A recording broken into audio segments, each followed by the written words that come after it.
need a I need a second chance in my life. I'm a selfish that way. I need a savior to forgive my sin. I need a second chance in my life. At least when I live in this earth, I live with purpose, and then I live with what do you call it, with conviction that every time I do, I know there is hope for me. So what did you do about that? Well, the first thing I was like, because when you sin, it's just become bigger and bigger, and then you don't recognize it anymore. And then at one point, I see friends, their life is so much different, and they feel like I feel like they're so. I was working in international company, and then I was responsible for one person to teach this person about company. So, but because of that, I learned that this person is a believer, is Christian, go to church, and then is still a similar age like me, and then talk about God a lot. And then I was like, and then I've been studying to curious about why this a Christian, because whole my life I don't have a Christian friend, because Islam usually are not associated with a Christian, so we have a completely different. Christian have their own group, and Islam they have their own group. So I don't really have a friends a Christian until I work in the company, which is international, and then we have a Christian employee and things like that too. So it's because of that I learned to I see the difference in their life, that, and I'm starting to curious about what they're doing, and they always talk about God. And then in Jakarta, you don't share the gospel. If somebody a Christian share the gospel with you, you can report it to the government, and they can put them in prison. So those things how the government try to protect is to be Indonesian you had to have a religion, but you cannot evangelize what do you call it, the one who has a religion already. So my religion was Islam. So then, but I see something different in them. That's why I'm studying to what do you call it, studying to asking question, and then starting to go to church just to figure out what they really teach in the church. Do they teach about, because I know it says Islam believe after you die you pay your sin in hell, and then you go to heaven. But I don't want to go through hell first. I want to just go. I'm gonna go to heaven. So it's easy that way. So, but it's not the way Islam do. So, and I feel like, what do they really teach over there? Why these friends excited talking about God? Because it's Islam. God is something that you fear. It's not a relationship. You don't talk to God, and then He tell you what to do and all those things, and then you need to obey. And I did try to obey. I mean, in many, many ways. But I still keep sinning. So I know at the end of my life, I will end up in hell. And then I don't want that. So, and then that's why when I see friends talking about God more often and share about what they learn and things like that, it make me curious. So I went to church and learned, and then it's become addicted to go to church. And then people, the first time there is a greeter tell me, she will pray for me. And then I was like, no, somebody who never even know me and want to pray for me, that is a big deal for me. Because it's Islam, you don't say to each other, I will pray for you. You just do good work. You just pray and fasting and all those things, but you don't have that relationship with God, or even somebody that you don't know will pray for you. So that's make me want to go. And then when singing a worship time, I feel like, I don't know, my burdens to lift off. I mean, I feel like I can face another week, so go. And then that's what I've been doing. I went to church every Sunday just to make me feel good. But that's then the time when I didn't realize there were churches praying for me, because people knows that I was Muslim and went to church. And then God said, God said, I was telling God, okay, if you really exist, if there is this Bible study, I don't know if you know Experiencing God by Harry Henry Blackaby. Henry Blackaby. Yeah.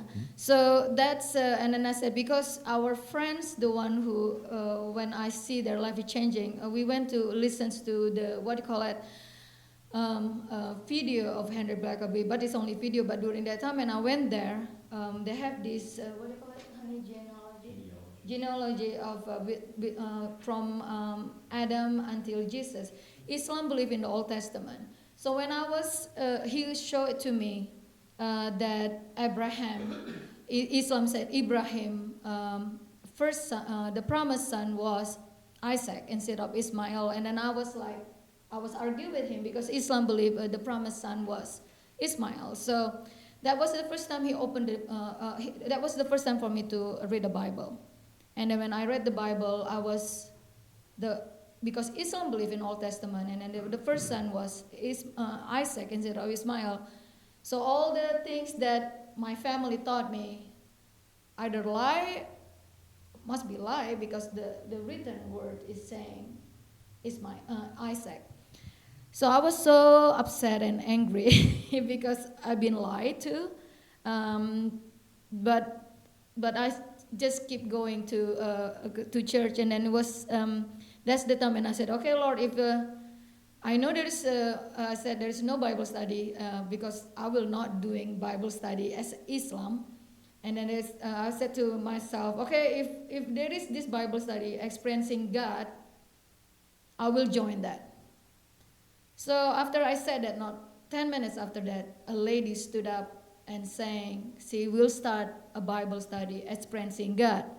And then that was the first time I really have like God listens to me. God listens to me.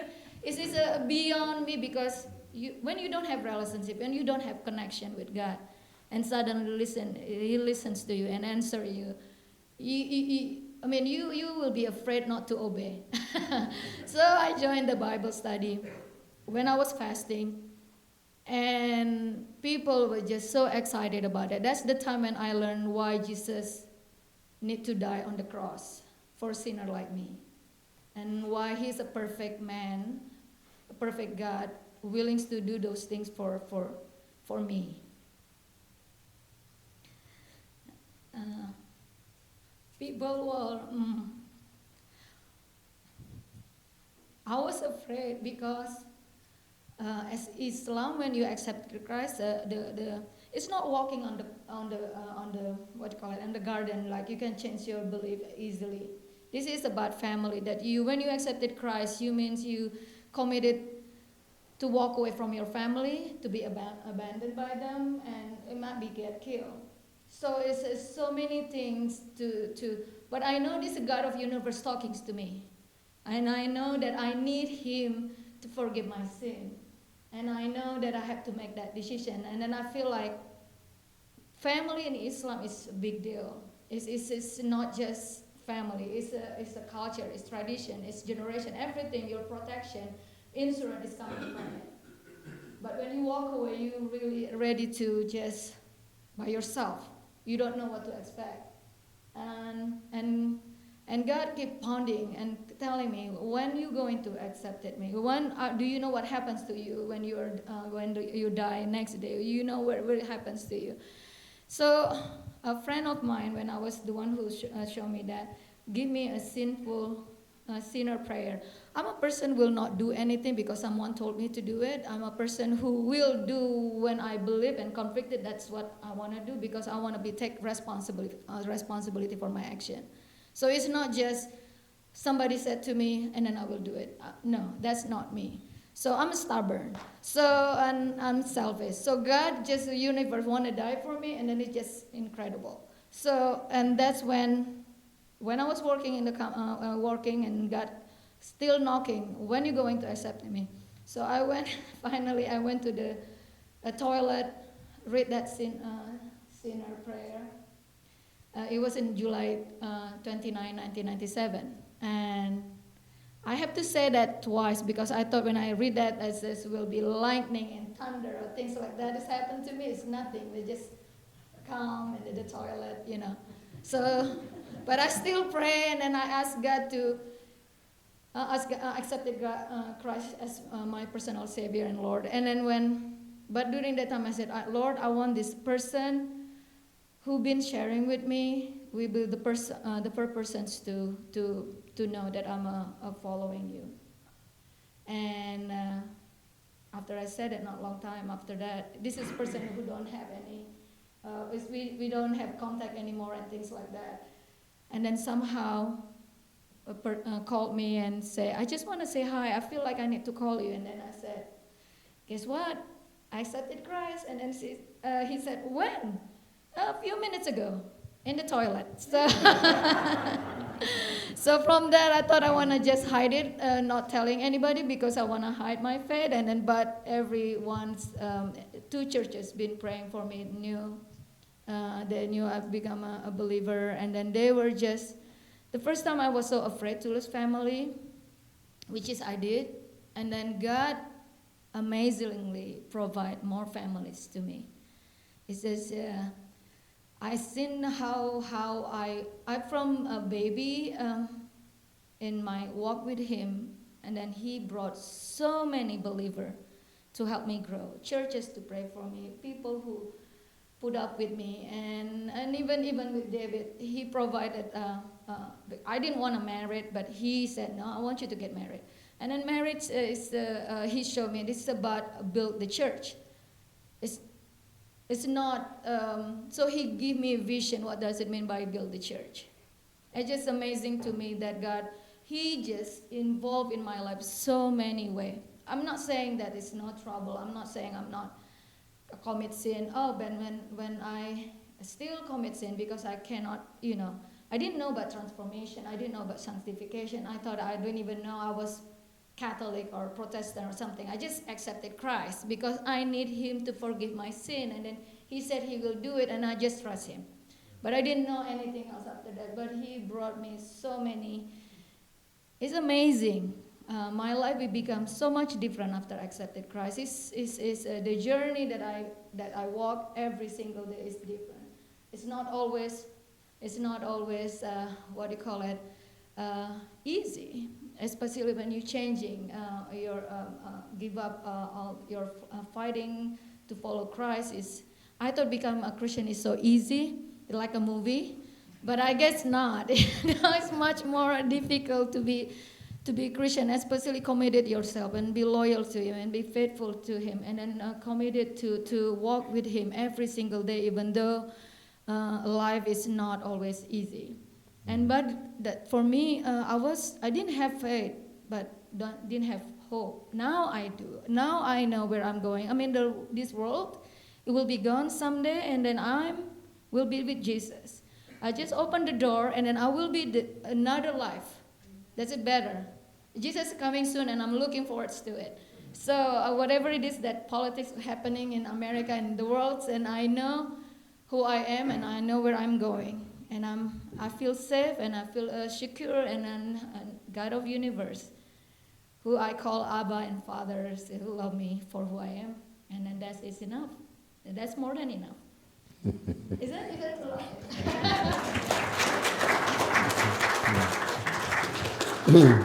Thank you, Noni. Thank you so much. So I appreciate that.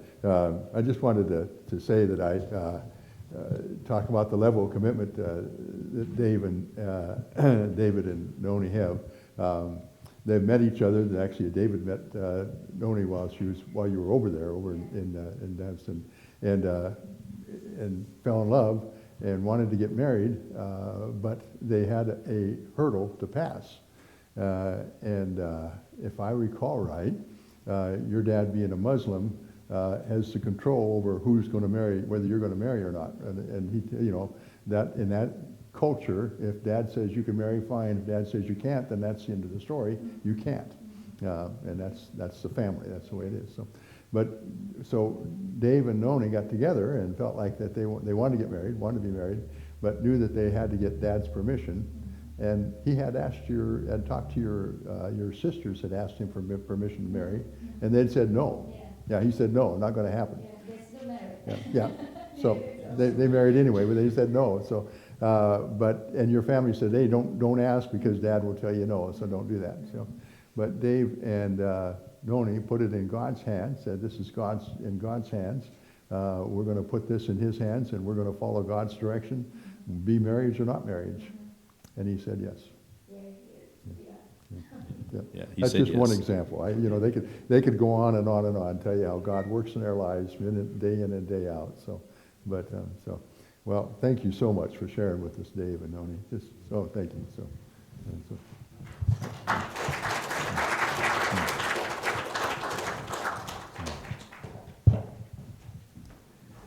We have a responsive reading. Go. Okay.